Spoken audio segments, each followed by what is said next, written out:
সাকিব আল হাসান এমন একজন খেলোয়াড় যিনি একই সাথে প্রচন্ড প্রতিভাবান এবং ব্যাপক সমালোচিত। এর পাশাপাশি এটাও স্বীকার করতে হবে তার মতো গুরুত্বপূর্ণ প্লেয়ার বাংলাদেশ দলে আর নেই।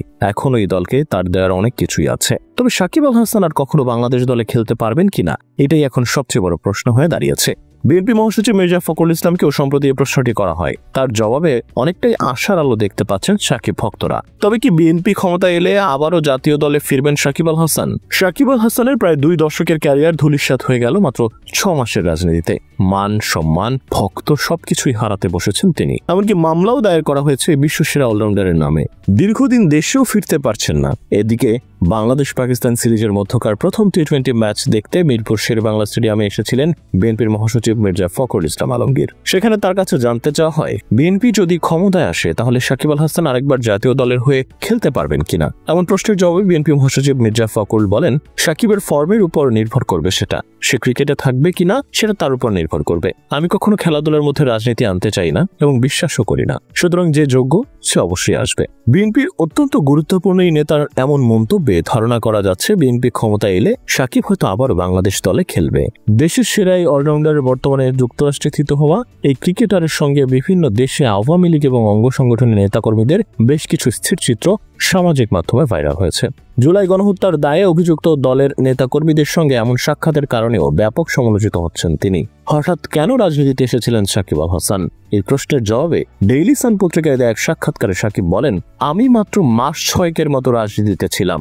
নির্বাচনের পর সম্ভবত 3 দিন মাগুরায় গিয়েছি। 4 থেকে 5 মাসে ক্রিকেট নিয়েছিলাম। রাজনীতি করার বা পরিস্থিতি বোঝার সময় পেলাম কই। তখনকার প্রধানমন্ত্রী আমাকে বললেন, তোমাকে রাজনীতি করতে হবে না, ক্রিকেটে মনোযোগ রাখো। আমি সেই পরামর্শ মেনে চললাম। রাজনীতিতে যোগ দেওয়া প্রসঙ্গে তিনি বলেন, আসল কথা হলো রাজনীতিতে যোগ দেওয়া যদি আমার ভুল হয়ে থাকে তাহলে ভবিষ্যতে যেই রাজনীতিতে যোগ দিক না কেন সেও ভুল করবে। সেটা ডাক্তার হোক, ব্যারিস্টার হোক, ব্যবসায়ী হোক, যেই রাজনীতিতে যোগ দিক না কেন সেটা ভুল হবে।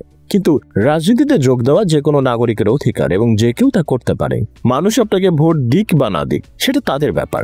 আমি মনে করি আমি যখন যোগ দিয়েছিলাম তখন সঠিক ছিলাম এবং এখনো বিশ্বাস করি আমি সঠিক ছিলাম, কারণ আমার উদ্দেশ্য ছিল মাগুরার মানুষের জন্য কাজ করা। যারা বলছে রাজনীতিতে আসা ঠিক হয়নি তাদের বেশিরভাগই মাগুরার বাইরের। মাগুরার ভোটাররা বিশ্বাস করছে কোনটা, এটাই বেশি গুরুত্বপূর্ণ। তারা আমাকে না চাইলে ভোট দেবে না। ব্যাপারটা তো খুব সিম্পল। আমি যদি আজও নির্বাচনে দাঁড়াই, মাগুরার লোকজন আমাকে ভোট দিতে আসবে, কারণ তারা বিশ্বাস করে আমি তাদের জন্য কিছু করতে পারবো। আমি বড় ধরনের পরিবর্তন আনতে চেয়েছি। আপনি সিস্টেমের মধ্যে না থাকলে সিস্টেম পরিবর্তন করবেন কিভাবে? এখন যারা দেশ চালাচ্ছে সিস্টেমের বাইরে থাকলে কি কোনো পরিবর্তন আনতে পারতো? আমি মনে করি যখন আমি রাজনীতিতে যোগ দিয়েছি তখন ব্যাপারটা ঠিক ছিল। আমি এখনো বিশ্বাস করি আমি ঠিক ছিলাম, কারণ আমার ভাবনা ছিল মাগুরার মানুষের জন্য কাজ করা।